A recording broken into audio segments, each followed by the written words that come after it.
analysts loosely refer to as the Reform era. The opening chapter sets the context by laying out China's general political economy arrangements. Chapters 2 through 4 describe the sectors of economic activity: agriculture, industry, and the construction of cities and infrastructure that were successively most crucial to China's economic development story between 1980 and 2010. Chapters 5 through 8 analyze what one might call the nervous system of the economy, the organization of business enterprises, and the fiscal, financial, and energy systems. Chapters 9 through 11 attempt to bring the discussion down to a more human level and present what are likely to be the most pressing issues of the coming decade: changes in demographics and the labor market, the emerging consumer economy, and the social problems most likely to upset the central political bargains, namely inequality and corruption.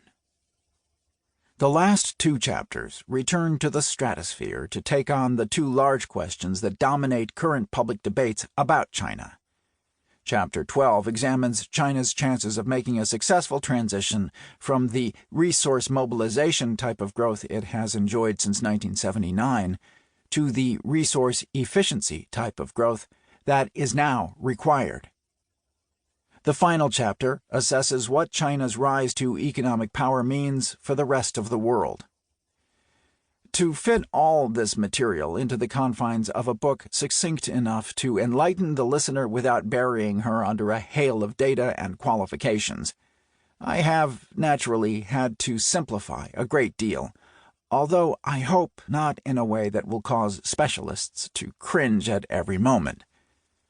A particular peril of this sort of work is that it can leave the impression that China's economic development has been the working out of a master plan designed in advance and supervised at every point by wise officials with an exact knowledge of the consequences of all their actions. This is, of course, absurd. China's economic story was created by fierce battles between rival groups, decisions taken under emergency conditions with imperfect information, the belated and partial rectification of past errors, and the constant swirl of 1 billion people seeking personal advantage. In public, Chinese officials like to describe the economic reform process as crossing the river by feeling for the stones. The metaphor is accurate but overly pastoral. In private, an official once admitted that economic reform is more like walking a tightrope over a bottomless pit, and the rope behind you is on fire. It is worth bearing that picture in mind as you listen. 1. Overview: China's political economy. What is China's political system, and how does it affect the economy? China is a bureaucratic, authoritarian, one-party state, in principle highly centralized, but in practice substantially decentralized. Understanding China's unique and resilient political system is a prerequisite for making sense of the country's economic past, present, and future. So, to begin, we will examine the three main features of the governance system in turn. First, China's system is bureaucratic authoritarian. This means that it is not a democracy like the United States and most other high-income developed countries.